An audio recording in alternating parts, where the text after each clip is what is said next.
नमस्कार, आदाब। आप देख रहे हैं प्राइम न्यूज। मैं हूं मोहसिन खान। दोस्तों, आज हम सब बातचीत करने के लिए मौजूद हैं भारतीय जनता पार्टी के वरिष्ठ नेता और केंद्रीय मंत्री राव साहब दानवे पाटिल जी। राव साहब जी, बहुत स्वागत है आपका प्राइम न्यूज पर। कैसे हैं आप? बहुत अच्छे। आपका जीवन संघर्षों से भरा रहा है और क्योंकि आप इस वक्त महत्वपूर्ण भूमिका निभा रहे हैं देश की सरकार में, भारत सरकार में, तो तमाम सवाल आपसे करेंगे। लेकिन उस सबसे पहले, क्योंकि जो आपका जीवन रहा है उसके बारे में मुझे लगता है कि दर्शकों तक जानकारी पहुंचनी चाहिए। 1978 में आप सरपंच बने, फिर विधायक, भारतीय जनता पार्टी के प्रदेश अध्यक्ष, सांसद और आज केंद्रीय मंत्री। भारत सरकार में महत्वपूर्ण भूमिका आप निभा रहे हैं। कैसे देखते हैं अपने जीवन को आप? इमरजेंसी लगी, लेकिन इमरजेंसी के पहले एक गांव में ग्राम पंचायत का चुनाव आया। वैसे मैं बहुत छोटे गांव का रहने वाला हूँ। उस समय में मेरे गांव की जनसंख्या 400 थी और 3 गांव की मिलाकर ग्राम पंचायत थी। जौखेड़ा खुर्द, जौखेड़ा बुद्रुक और पलसखेड़ा दाबाड़ी, ये 3 गांव मिलाकर ग्राम पंचायत थी। तो उस समय गांव में इतनी राजनीति नहीं होती थी। गांव का कोई मुखिया होता था, वो मुखिया बोलेगा वो चुना जाता था।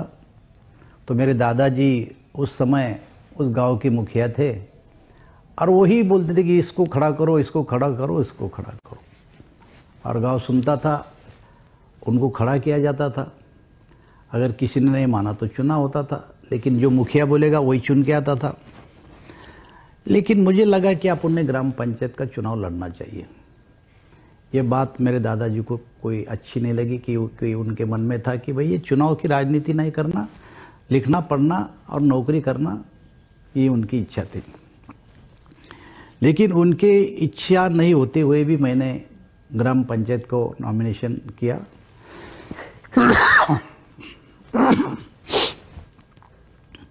लेकिन गांव वालों ने हमारे दादाजी को समझाया और सब ने मिलकर मुझे चुन के दिया। मैं गांव का सरपंच बना। मैं कुछ नहीं जानता था विधानसभा क्या है,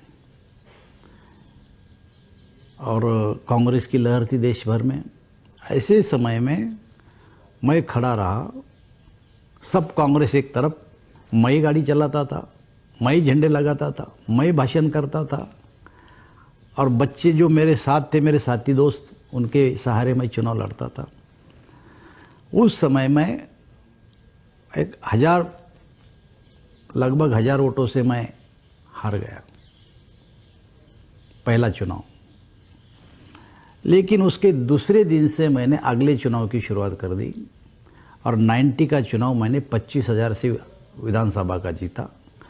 95 में मैंने फिर 25,000 से विधानसभा का चुनाव जीता।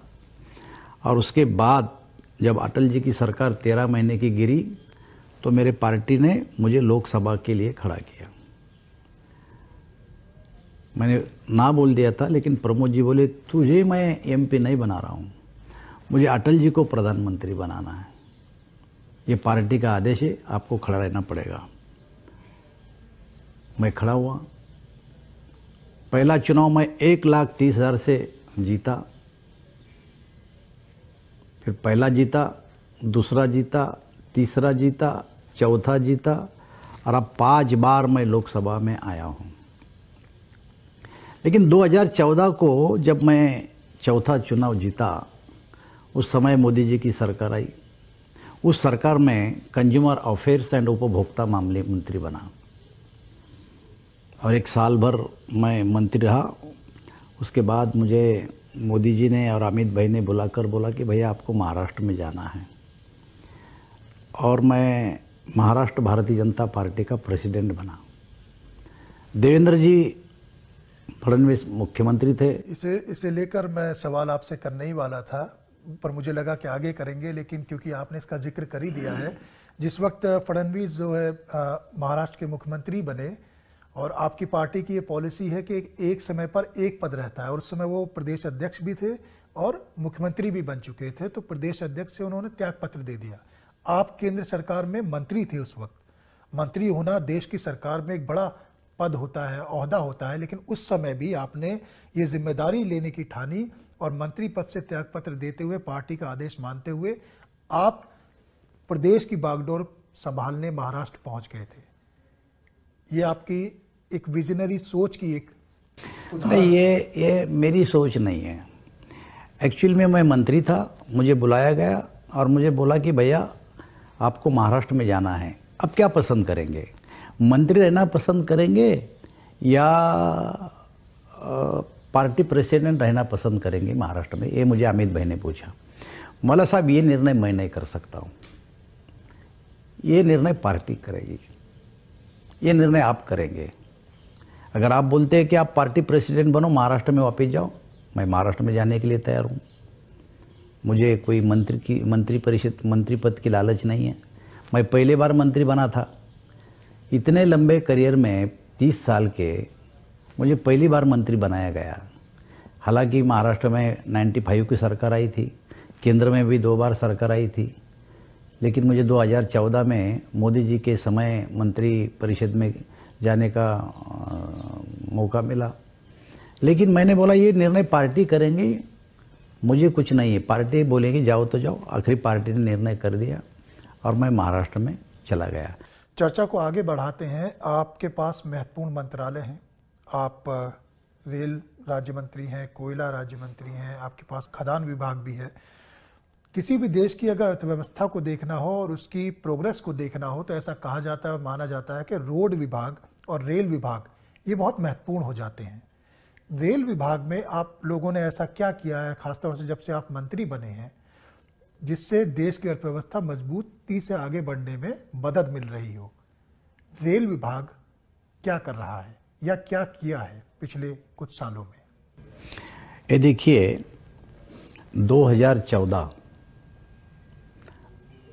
और 2014 के पहले रेल विभाग पे जरा नज़र डालिए।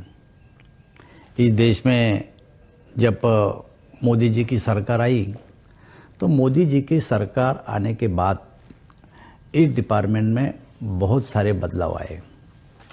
आप देखते होंगे कि पहले रेल तो कोयले पे चलती थी, फिर डीजल इंजन पे चलने लगी, लेकिन आज की तारीख में मोदी जी ने पूरे ब्रॉडगेज लाइन जो है देश भर में, वहाँ इलेक्ट्रिफिकेशन करने का तय किया और टारगेट दिया 2023 तक पूरे ब्रॉडगेज लाइन का इलेक्ट्रिफिकेशन करना है। और मुझे बोलने में बहुत अच्छा लगता है कि आज की तारीख में 83% ब्रॉडगेज लाइन पे इलेक्ट्रिफिकेशन हुआ है। ये सबसे अच्छा काम हमारे इसने किया है। नॉर्थ ईस्ट में अगर आप देखेंगे तो इंटर स्टेट कनेक्टिविटी नहीं थी। तुम नागालैंड लो, त्रिपुरा लो, मिजोरम लो, इंटर स्टेट कनेक्टिविटी केवल आसाम तक हम जा सकते थे।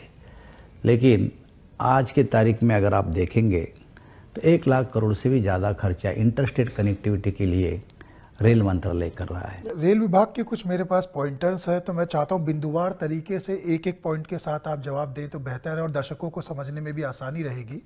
सबसे पहले हम बात कर लेते हैं वंदे भारत की। उसमें 15 फरवरी 2019 को पहली वंदे भारत एक्सप्रेस आई, उसके बाद अब तक 6 वंदे भारत आ चुकी हैं और ऐसा बताया जा रहा है, आप बताएंगे कि सही है गलत है, कि आप लोगों ने कोई लक्ष्य रखा है कि 400 वंदे भारत आप लोगों को शुरुआत करनी है, कब तक करनी है, कोई टारगेट सेट किया है? इस देश को स्वातंत्र मिला 75 साल हो रहे हैं और हम हर स्टेट में एक रेलवे 75 रेलवे पहले शुरू करने जा रहे हैं। और मोदी जी ने अभी लक्ष्य रखा है कि 400 वंदे भारत ट्रेन हम इस देश में चला रहे, उसके टेंडर फ्लोट हो चुके हैं और ये पूरी ट्रेन अपने इंडिया में बन रही है। और ट्रेन जैसी जैसी बनती वैसे वैसे ट्रेन हर स्टेट में देना शुरू हो चुका है।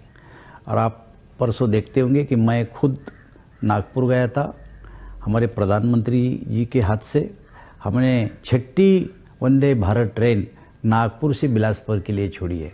हमारे प्रदेश के मुख्यमंत्री एकनाथ शिंदे जी, देवेंद्र फडणवीस जी, नितिन गडकरी जी, मैं खुद था और हमारी आरोग्य मंत्री थी, हम सब गए थे।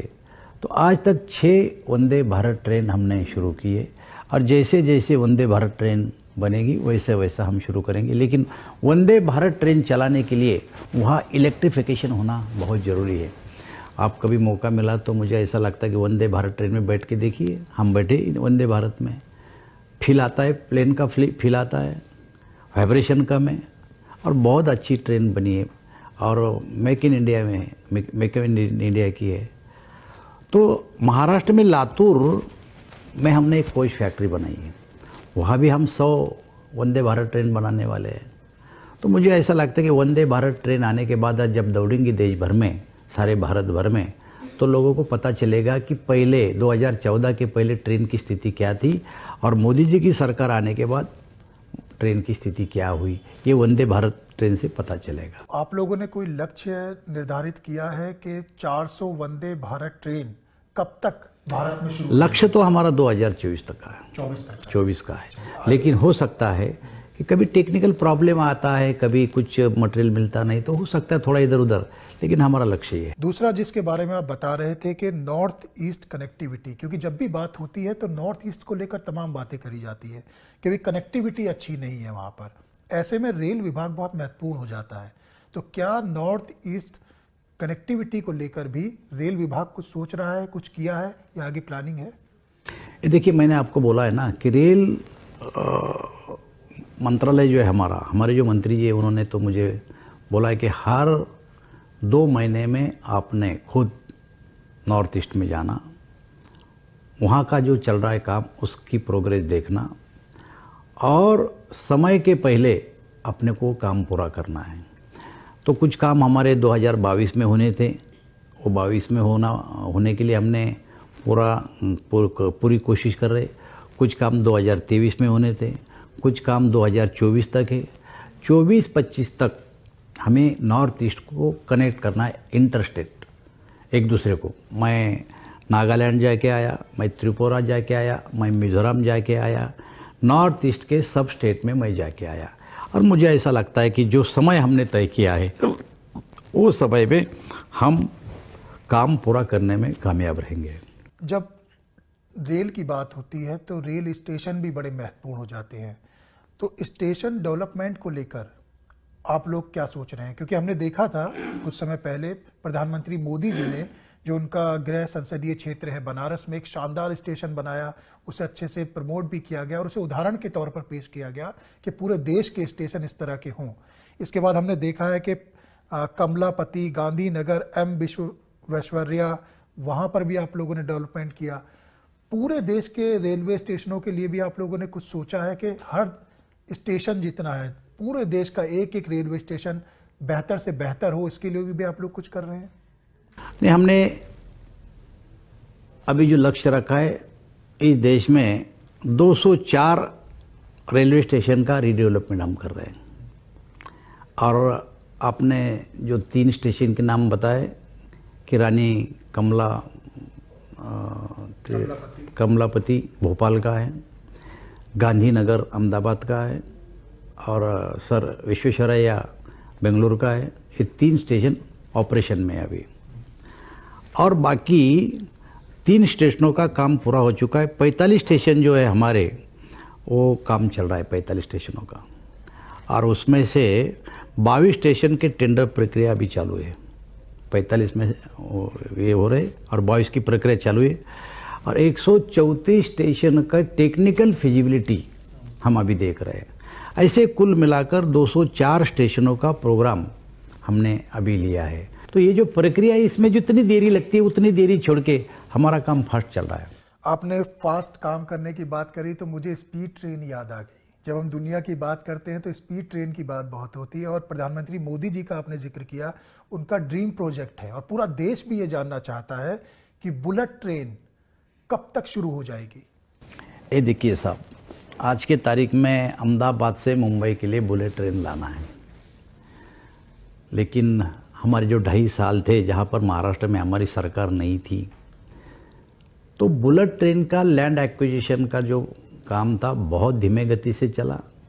सरकार हमें रिस्पांस नहीं दे रही थी। फिर भी उस समय में मैंने जाकर 2, 3, 4 मीटिंग कराई और उसके बाद थोड़ी गति उसमें आई थी। गुजरात सरकार ने पूरा हिस्सा और सेंट्रल गवर्नमेंट ने पूरा हिस्सा अपना बुलेट ट्रेन के लिए जो देना था वो दे दिया था, लेकिन महाराष्ट्र सरकार ने 1 पैसा भी हम लोगों को नहीं दिया था, ना ज़मीन दी ना पैसा दिया और काम गति नहीं ले रहा था। लेकिन आप जानते कि अब सरकार बदली, हमारी सरकार आई। हमारी सरकार आने के बाद लगभग 95% लैंड एक्विजिशन हो चुका है और सरकार ने अपने हिस्से के जो पैसे थे वो भी हमको दे दिए और मुझे ऐसा लगता है कि बहुत ही जल्दी हम बुलेट ट्रेन अहमदाबाद से मुंबई अब शुरू कर सकते। तो मुझे ऐसा लगता है कि ये जो ईस्टर्न और वेस्टर्न हम कर रहे इसमें बहुत तेज़ी से हम कर रहे, रिस्पांस भी मिल रहा है। वेस्टर्न में हमने कानपुर से आगे शुरू भी किया है, गुजरात के आगे काम निकल गया है और मुझे लगता है कि देश के लिए एक बहुत बड़ी क्रांति होने वाली है। रेलवे लैंड मैनेजमेंट पॉलिसी, इसे लेकर भी सरकार कुछ सोच रही है, बदलाव कर सकती है? नहीं, रेलवे लैंड मैनेजमेंट पॉलिसी तो सरकार ने लाई है और उसका बहुत फ़ायदा होगा।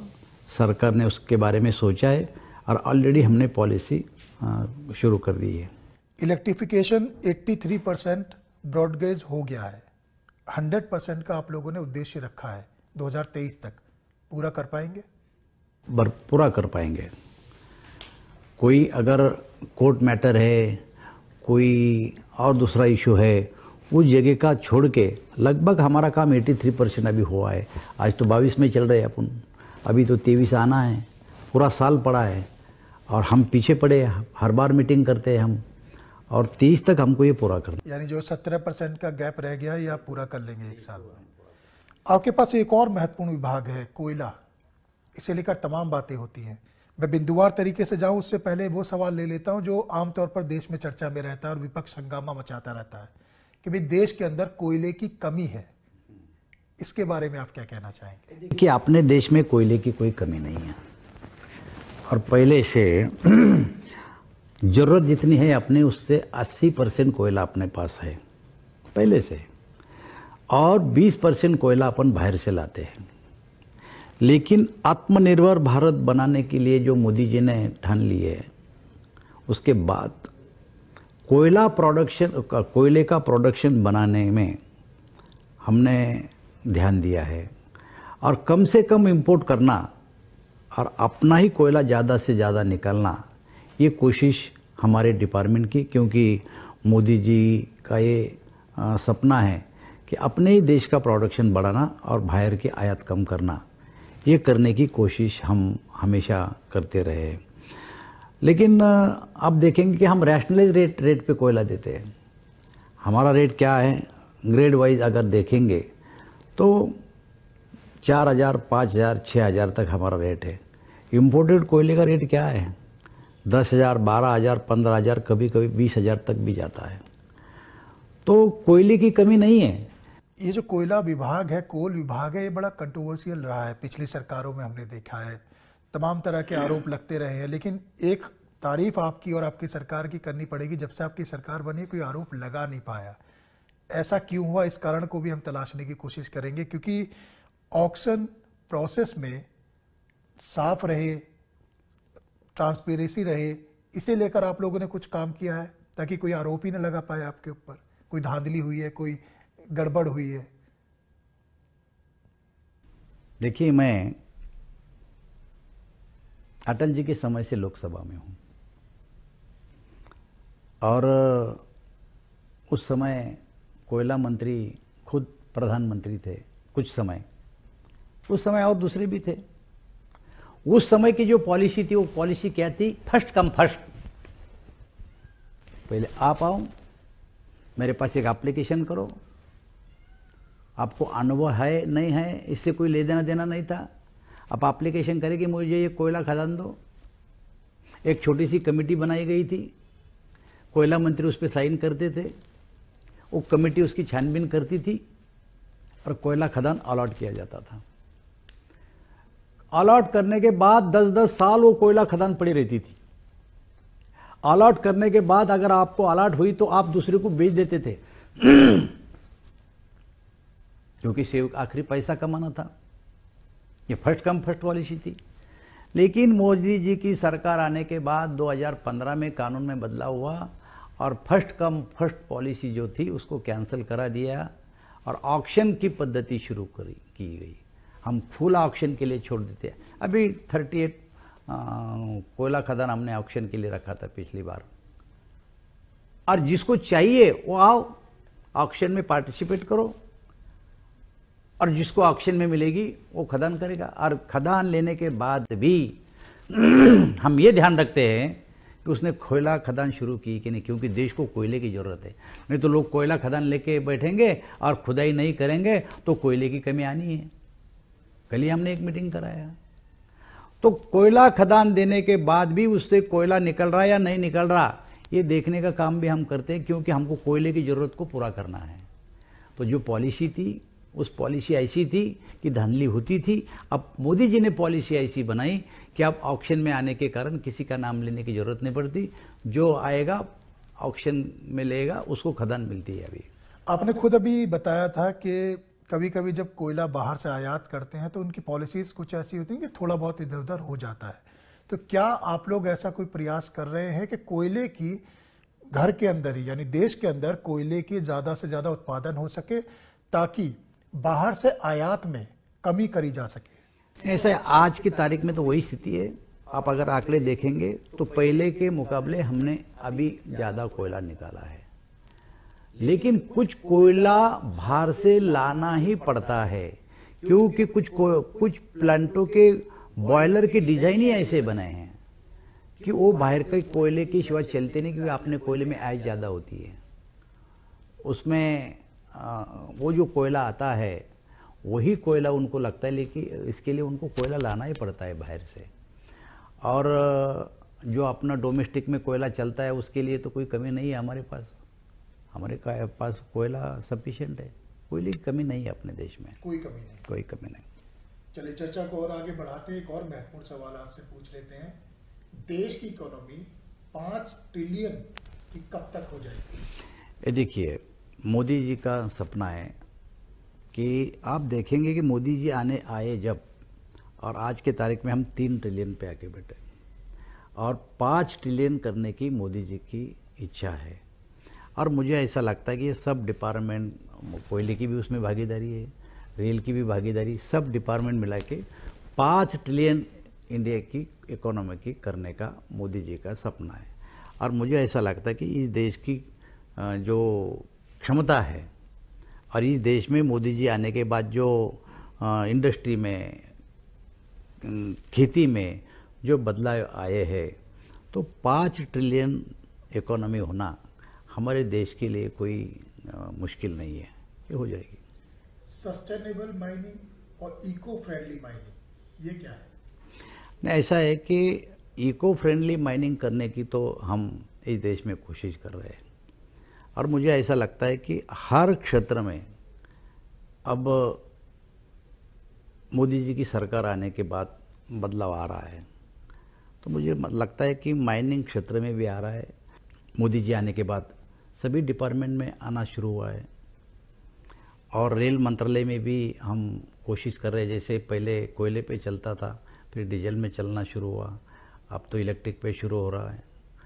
तो हर जगह हम ये कोशिश कर रहे हैं। माइनिंग की जब बात होती है तो इससे बहुत प्रभावित भी लोग हुए हैं, क्योंकि ये खतरनाक काम माना जाता है। जो वहाँ पर लोग काम करते हैं, वहाँ कभी कभी हादसे होते हैं जिनसे लोगों की जिंदगियां प्रभावित हो जाती हैं। तो माइनिंग से प्रभावित हुए लोगों की सहायता के लिए भी क्या सरकार कुछ सोच रही है? कुछ गाइडलाइन, कुछ नियम बनाए हैं? सरकार की गाइडलाइन तय है। जो वर्कर होते हैं उनके लिए ट्रेनिंग दिया जाता है, और जहाँ एक्सीडेंट होने का संभव होता है उसके पॉइंट जो है उसको आइडेंटिफाई किया जाता है, और बार बार हादसा नहीं होना इसके लिए भी कोशिश की जाती है। कल ही हमने सब CMD, CIL के चेयरमैन, खुद हमारे मंत्री जी जोशी जी, हमने कल ही इस विषय पे मीटिंग की, और जो संगठन काम करते हैं कोयला डिपार्टमेंट में, वो सभी संगठन को भी बुलाया था। उनकी भी कुछ मांगे थी, लेकिन कोई हादसा हुआ, हादसे में कोई डेथ हुआ, उसके लिए भी हमारे पास प्रोविज़न है। तो मुझे ऐसा लगता है कि हद से कम करने की कोशिश हमने की और कम से कम हद से अब होने लगे हैं। आप जब इतनी पॉलिसीज बना रहे हैं, इतना काम कर रहे हैं, उत्पादन बढ़ाने का प्रयास कर रहे हैं, तो क्या आप लोगों ने कोई लक्ष्य निर्धारित किया है कि कोयला उत्पादन कितना बढ़ेगा और किस साल तक आप लोगों ने कोई फिगर अगर तय किया हो? नहीं, ऐसा है, कोयला उत्पादन जैसी जैसी ज़रूरत है वैसा वैसा कोयला उत्पादन हम बढ़ाते हैं। उसका लक्ष्य हर साल हर 3 मई को हम तय करते हैं और उनको टारगेट दिया जाता है। वो टारगेट अचीव होता नहीं होता उस पर हमारी पूरी निगरानी रहती है। और अगर हम दिया हुआ टारगेट और बिजली की डिमांड इसको देखेंगे आप, इस देश के 80% बिजली ये कोयले पे है और कोयला नहीं हुआ तो इस देश की बिजली नहीं रही तो क्या हो सकता है। तो इसलिए हम बहुत सतर्क रहते हैं इसके बारे में। तो बार बार हम नज़र रखे हुए रहते हैं, हर 3 महीने में उसको देखते हैं। अभी कल जो मीटिंग हुई उसमें भी ये विषय था हमारा।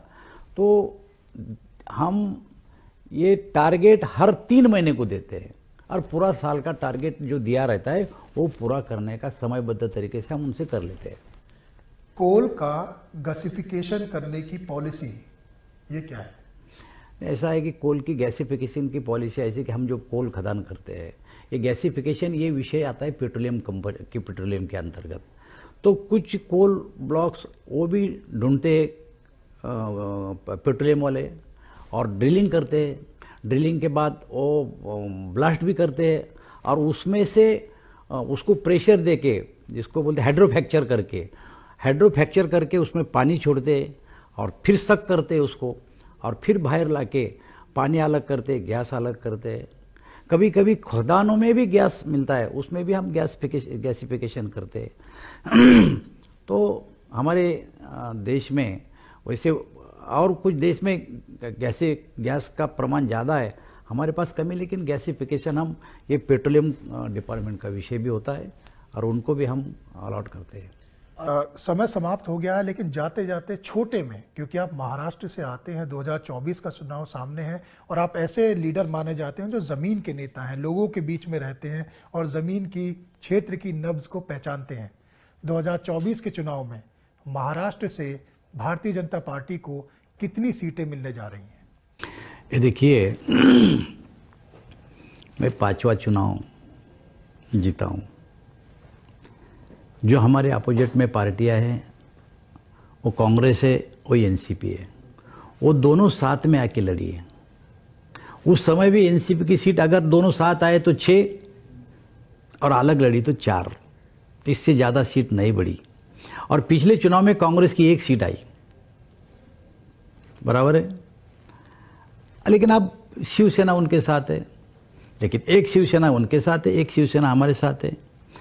2019 के चुनाव में मैंडेट दिया था भारतीय जनता पार्टी शिवसेना को लोगों ने, असेंबली में भी और लोकसभा में भी, लेकिन मैंडेट देने के बाद भी शिवसेना ने धोखा दिया। ये धोखा हमको नहीं दिया, ये धोखा वोटरों को दिया कि जिसके साथ सरकार में जाने के लिए वोट दिया उसके साथ नहीं जाते हुए वो दूसरों के साथ गए। इससे लोग नाराज है और उद्धव जी ठाकरे अब उनके साथ है और एकनाथ राव शिंदे हमारे साथ है।